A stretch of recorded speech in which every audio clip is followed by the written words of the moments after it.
Buen día. Alumnos del Instituto Tecnológico de Tuxtla Gutiérrez se complacen en presentarles las siguientes exposiciones acerca de la termofísica y termoquímica.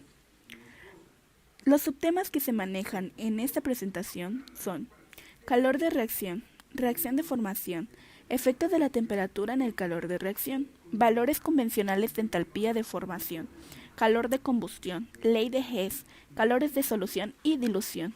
Esperando que esta presentación sea de su agrado, iniciamos. El calor de reacción o entalpía de reacción es el cambio en la entalpía en una reacción química que se produce a una presión constante. Es una unidad termodinámica también de medida útil para calcular la cantidad de energía por mol que se libera o se produce de una reacción. Dado que la entalpía se deriva de la presión, el volumen y la energía interna, las cuales todas son funciones de estado, pues la entalpía es también una función de estado. Podemos decir que se puede calcular el calor de reacción a partir de las entalpías de formación, de las sustancias que conforman los productos y también las que conforman los reactantes. Tengamos en cuenta que la variación de cualquier variable está determinada por la diferencia entre la posición final, que son los productos, y la posición inicial, que son los reactantes. Por lo tanto, se puede calcular la entalpía de reacción estándar de la reacción como la diferencia entre la sumatoria de las entalpías de formación de productos menos la sumatoria de las entalpías de formación de los reactantes, como vemos en la imagen de la izquierda. Hay que considerar el coeficiente estequiométrico en el cálculo, pues la entalpía es una propiedad extensiva. El tema siguiente es reacción de formación. La reacción de formación, o también llamada entalpía de formación, es la variación de entalpía de una reacción para formar un compuesto a partir de los elementos que lo componen en una forma más abundante. Un ejemplo muy sencillo es la entalpía de reacción para la formación del agua, en la que dos elementos se combinan para formar un compuesto más estable. Esto quiere decir que la entalpía de formación es la energía necesaria para formar una mol de dicho compuesto en condiciones estándar, que son a 298 Kelvin o 25 grados centígrados y a una atmósfera de presión.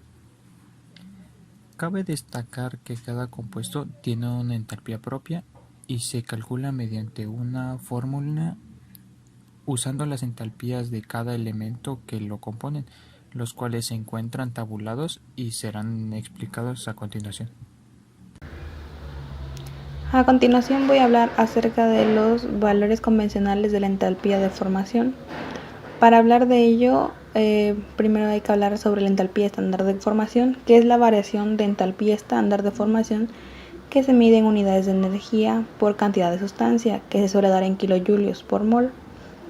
La variación de entalpía estándar de formación se usa en termoquímica para encontrar la variación de entalpía estándar de reacción. Esto se hace rezándole la suma de las entalpías estándar de formación de los reactivos a la suma de las entalpías estándar de formación de los productos, como se muestra en la siguiente ecuación, que para calcular las entalpías se puede usar la siguiente tabla de datos. Solo se deben ajustar los datos de acuerdo a la tabla, es decir, solo se debe sumar el contenido energético de los productos y quitarle la suma del contenido energético de los reactivos, teniendo en cuenta la cantidad de sustancia que interviene en cada una de las sustancias. Y para explicar la formulita, pues es bastante sencilla, solamente hay que sustituir los datos de la fórmula, donde grado significa estándar, R es de reacción y F de formación. La entalpía estándar de formación es equivalente a la suma de varios procesos por separado incluidos en el ciclo de Born-Haber de las reacciones de síntesis. Este proceso se compone de muchos subprocesos independientes, cada uno con su propia entalpía. Por ello se tienen en cuenta 1. La entalpía estándar de sublimación, 2. La primera energía de ionización, 3. La entalpía de disociación, 4. La afinidad electrónica de los átomos y 5. La energía reticular. La suma de todos estos valores nos dará el valor de la entalpía estándar de formación. Yo les vengo a hablar acerca de los efectos de la temperatura en el calor de reacción.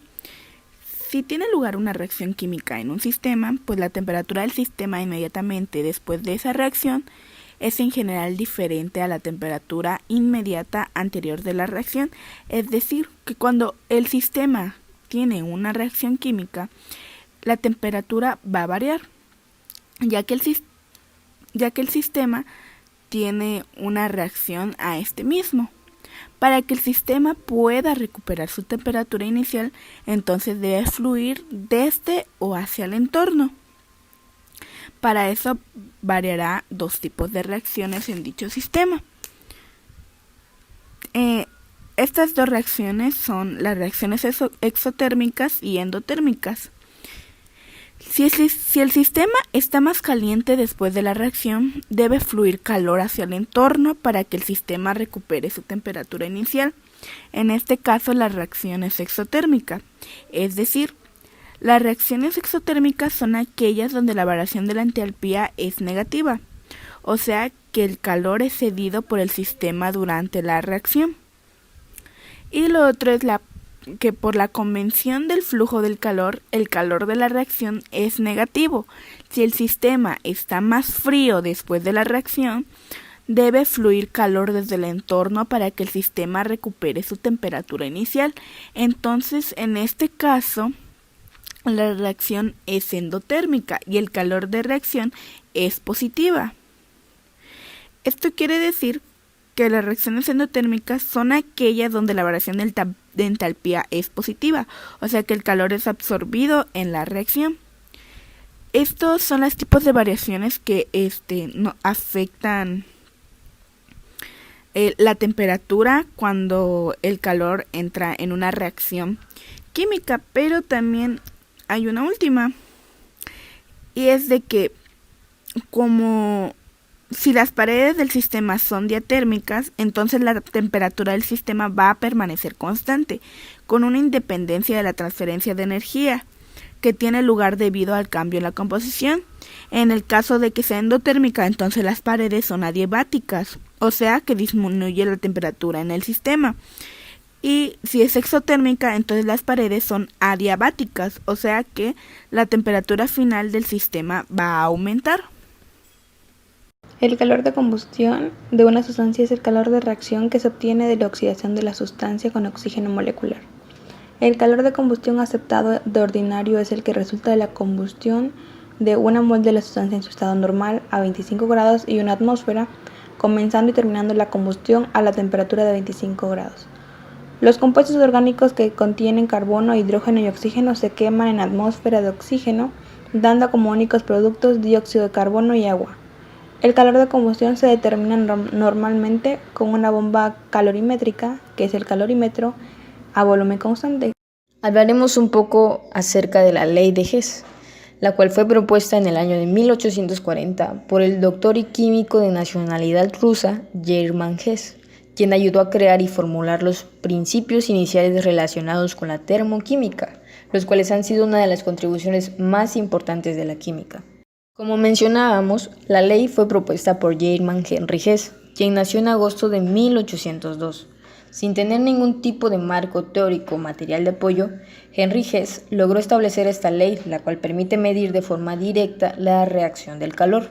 Fue un científico que fundamentó su trabajo en aspectos teóricos del campo de la química y, conforme su investigación avanzaba, empezó a estudiar las cantidades de calor que eran producidas por las diferentes reacciones químicas. Hizo una gran cantidad de experimentos químicos demostrando de esta manera que el calor podía ser producido de la misma manera mientras que las reacciones se producían de forma indirecta, por etapas y por medio de intermediarios. El enunciado principal de la ley de Hess nos dice que la variación de la entalpía que se da en una reacción química siempre será la misma si ésta se origina en una única etapa o en varias etapas. En este enunciado es importante recordar que la entalpía se refiere a la cantidad de calor que puede ser liberado por un sistema que es considerado como termodinámico o a la cantidad de calor que es absorbida del entorno que rodea a este sistema. Recordando que la ley de Hess o la ley de la suma de calor constante se utiliza principalmente para poder calcular la entalpía estándar de reacción por medio de diferentes pasos. Para entenderla adecuadamente se debe recordar que la entalpía es una función del estado de un sistema, y por esta razón pues es independiente del camino que se toma para poder alcanzar el estado final. De acuerdo a esta ley, cuando se da una determinada reacción que tiene varios pasos, la entalpía de la reacción estándar tendrá varios pasos por seguir y es además totalmente independiente del camino o de la cantidad de pasos que se ha dado. Por el contrario, es el resultado de la suma de las entalpías estándares que se produjeron pues en las reacciones intermedias que participaron a una misma temperatura, como lo podemos ver en la imagen de la izquierda. Hay reactivos, hay productos intermediarios y esa suma pues es el resultado de las entalpías estándares. También hablaremos un poco de las aplicaciones y la importancia de la ley de Hess. Podemos decir que la principal aplicación de la ley de Hess es su utilización para poder deducir el cambio que se presenta en la entalpía durante una determinada reacción, como un tipo de paso intermedio, desde una partícula que es más compleja. Con ella se puede entender y estudiar las entalpías de formación de compuestos o de intermediarios que son considerados como inestables, principalmente en la rama de la química orgánica. Es también aplicada en las transiciones de fases como las que se realizan durante los estudios de sólidos cristalinos y en las entalpías de transiciones de tipo alotrópica, como por ejemplo en materiales como el diamante y el grafito. Es una de las mejores técnicas para poder determinar también la cantidad de energía reticular que posee un sólido e incluso para estudiar las afinidades electrónicas que posee un átomo. En su importancia, podemos decir que esta ley es importante porque ayuda a poder realizar análisis sobre bases de la termodinámica como un tipo de solución a varios problemas relacionados con la transferencia de calor en los procesos diarios. Continuando con nuestra exposición, ahora bien, los calores de solución y dilución.